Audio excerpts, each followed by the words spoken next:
Salam.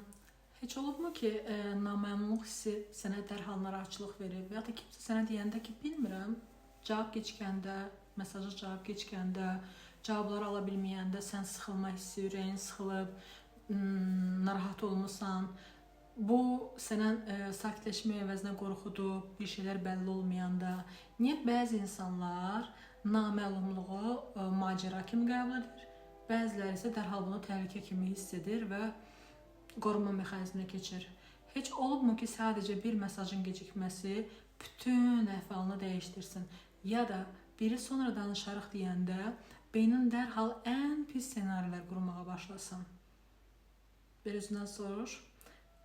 Əgər belə bir hal olubsa, bu mövzu sənə maraqlı gələcək və bəlkə də sən özünü çox düşünən, həddindən artıq həssas, qayğılı biri kimi adlandırmısan. Amma bəlkə problem səndə deyil, bəlkə problem naməlluğun sənin sinir sistemində yaratdığı köhnə xatirələrdədir.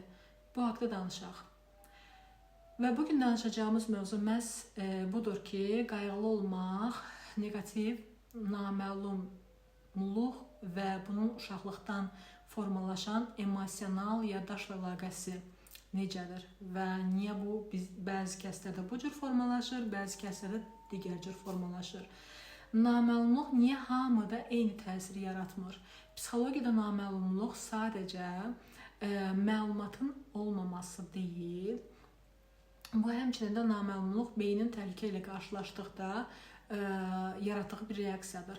Araşdırmalar göstərir ki, bəzi insanlar beyni üçün naməlumluq hissini həqiqi bir təhlükədən daha stresli qəbul edir. Düşün, tərəzidə eyni yeri qoyur və digər ağrı basır. Çünki real təhlükə ən azından nə baş verdiyini bilirik, yəni kontrolümüzdədir. Amma naməlumluqda isə ağıl boşluğu doldurmaq üçün nəsə bir material yerləşdirə bilmir və daha pis ehtimallarla beyin özünü qorxutmağa başlayır. Amma burada ən önəmli bir məqam nədir? Hər kəsin bu naməlumluğa verdiyi reaksiya fərqlidir. Niyə? Çünki beynimiz naməlumluğu obyektiv şəkildə qiymətləndirmir. Yəni bir şey məlli deyilsə, hər kəsdə bu fərqli qiymətləndirilə bilər və fərqli qiymətləndirilməyin də səbəbi onun keçmişindən, uşaqlığından, yəni gələn xatirələrlə əlaqəlidir. Burada necə hiss edilir? Uşaqlıqda yaşadığımız emosional təcrübələr beynimizdə dərin bir assosiasiyalar yaradır. Xatirələr yaradır ki, bu assosiasiyalar sonra da aktiv qalmış olur. Təsəvvür et ki, bir uşaq var və bu uşaq deyir ki, evdə kimsə gəlir, valideyn gəlir, deyir ki, hazırla, sənə sürprizim var. Və bu sürpriz həmişə xoş olur. Çünki uşaq ondan öncəsində də hazırla, sürprizim var dedikdə tətil, gəzinti, sevgi dolu anlar, bu belə gözəl, xoş xatirələr, həyəcanlarla qarşılaşır və bu uşağın sinir sistemində bu uşaq onda bunu belə öyrənir ki, naməlumluq bərabərdir, xoş bir təcrübə. İndi isə başqa bir uşaqdan misal gətirək. Digər uşaq misalında valideyn əhvalını bilmədən gözləmək, evdə sükut və ya gərginlik, birazdan danışarıq deyib saatlarla susmaq, gözlənilməz qışqırıq və yaxud da ki, cəza, yəni adını qoya bilmədiyi gedişatlar və bu uşaqda bu naməlumluq, bu gözləmələr və sonrasında negativ təcrübələr buna negativ assosiasiya beyində yaradıb və bunu təhlükə yaddaşı kimi beyində saxlayır ki, yəni bu negativ bir şeydir. Bir şey bəlli olmayanda ki, necə olacaq 5 dəqiqə sonra. Çünki bu uşaqlıqdan gəlir hər şey olduğu kimi. Və burada qayğılanmağa başlayır və burada negativ, təhlükəli bir şeylə əlaqələndirir və əgər uşaqlıqda təhlükəli olubsa bu, neysə bir bəlli olmayanda, onda onunla assosiasiyadır və burada risk almamalıyama girir uşağın düşüncəsi və gələcəkdə də o cür formalaşır. Daim düşünmək, daim planlamaq, daim netlik axtarmaq, daim hər şeyi nəzərdə saxlamaq istəyi yaranır həmin uşaqlar. Yetkin mərhələyə keçəndə qayğılı insan daxilində belə bir daxili səs yaranır ki, əgər hər şeyi bilməsəm, özümü qoruya bilmərəm, nəsə bir problem çıxar, gərək hər şeyi bilim. Bu öyrənilmiş sağ qalma strategiyasıdır ki, yəni qorunma mexanizmidir həmin uşağın. Statistika nə deyir burada? Bununla bağlı aparılmış statistik araşdırmalarda göstərir ki, yetkinlərin 20-30%, 25-30% naməlumluğa qarşı yüksək dözümsüzlük göstərir. Anksiyetə pozuntusu olan insanların 90%-də, yəni təşviş pozuntusu olan insanların 90%-də naməlumluğa qarşı dözümsüzlük var. Qayğı pozuntusu olan şəxslərin böyük əksəriyyətində uşaqlıqda, emosional, qeyri-sabit mühitdə böyüyüblər. Çünki ailə dalğalanmalar və emosional uclarda yaşayıb.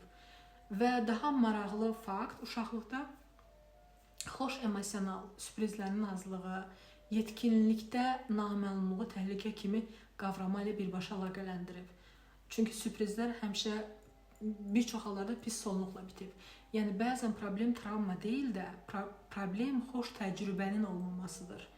Yəni negativ təcrübələr daha çoxdur, nəinki xoş təcrübələr sürprizlərin ardınca. Və sosial şəbəkələr bu qayğını həmçinin dərinləşdirə bilər. Necə dərinləşdirə bilər? Müasir dünyada naməlumluq artıq bir nadir bir hal deyil də. Yəni bu daim baş verir, daim cibimizdədir, görüldü, amma cavab yoxdur. Online'dır, indi yoxdur. Story paylaşdı, amma mənə yazmadı. Münasibətlərdən misallar. Yəni bu hər şey deyil. Bu bir qrup misaldır və sosial şəbəkələr beyndə davamlı mikro naməlumluq yaşadır ki, okey, nə baş verir də burada. Və burada sosial şəbəkələrdə intensiv şəkildə istifadə edən insanlarda qayğı səviyyəsi daha yüksəkdir. Yenə mənfi təsirləri düzgün istifadə olunmadıqda. Qayğılı bağlanma tərzi olan insanlar üçün sosial şəbəkələr ciddi qıcıqlandırıcıdır. Çünki bu platformalar naməlumluğu sürətli, davamlı və əlçatan edir. Davamlı yeni informasiyalarla rastlaşmaq və bəzən onların negativ nəticələri. Niyə bəzi insanlar naməlumluğu sevirlər? Digər qrup insanlar niyə sevirlər? Çünki onların sinir sistemi bunu təhlükə yox, potensial xoş bir təcrübə və nəticə kimi tanıyıb uşaqlıqda, onunla assosiasiya edib və hal-hazırda ona da açıqdır indi. Və bu onun üçün bir şans məsələsi, yeni bir şey öyrənmək, yeniliyə açıq olmaq kimi qorxu yaratmır. Keçmişdə nə baş veribsə, həyatımızda həmişə gələcəyimizdə bir təsiri olur. Yəni o beynimizdə o strukturu yaradır. Bu hallarda nə yayılmışdı? Daha çox müasir dövrdən danışsaq, qayğı pozuntuları ən çox sürətlə artan psixoloji problemlərdən birinə çevrilib. Yəni qayğılanma, xroniki qayğılanma, patoloji vəziyyətdə, xəstəlik səviyyəsində. 45 yaşlı qadınlar da daha çox rast gəlinir. Münasibət problemlərinin arxasında çox vaxt naməlumluğa qarşı dözümsüzlük də yanır. Və insanların çoxu bunu yanlış adlandırır. Məsələn, mən çox düşünürəm, mən zəifəm, mən problemliyəm düşüncələrinə keçir ki, amma bu belə deyil. Mən sadəcə köhnə bir sistemi daşıyıram. Yəni qayğılı olmaq, bu mənim sadəcə köhnədən gördüyümü daşıdığım üçündür. Yəni mən problemli deyiləm, sadəcə köhnə sistemi daşıdığım üçün bu baş verir. Və bunu daşımaq məni problemli etmir, amma mən bunu həll edə bilərəm, mən bunun öhdəsindən gələ bilərəm. Çünki bu mənim gələcəyimə mane olur. Və naməlumluq buna qarşı dözümlülük, buna qarşı mübarizə etmək mümkündürmü? Mümkündür. Burada dediyim kimi, bədən reaksiya verirsə, bu real halda həmişə təhlükə demək deyil. Yəni ürəyin sıxılır, narahat olursan ki, görəsən nə olacaq, mən bilmirəm. Yəni hal-hazırda bir şey baş verdi, bir mesaj gəldi, bir söz dedilər, amma hələ bəlli deyil gedişatda nə olacaq. Bu keçmişdən gələn sadəcə təhlükədir. Bu hal-hazırda həmişə problemli bir nəticə, yəni bir şeyin cavabını bilmirəmsə, bu cavabda həmişə problemli olacaq demək deyil. Yəni keçmişdə yaşanan təcrübələr keçmişdə qalıb və indiki təcrübələr fərqlidir.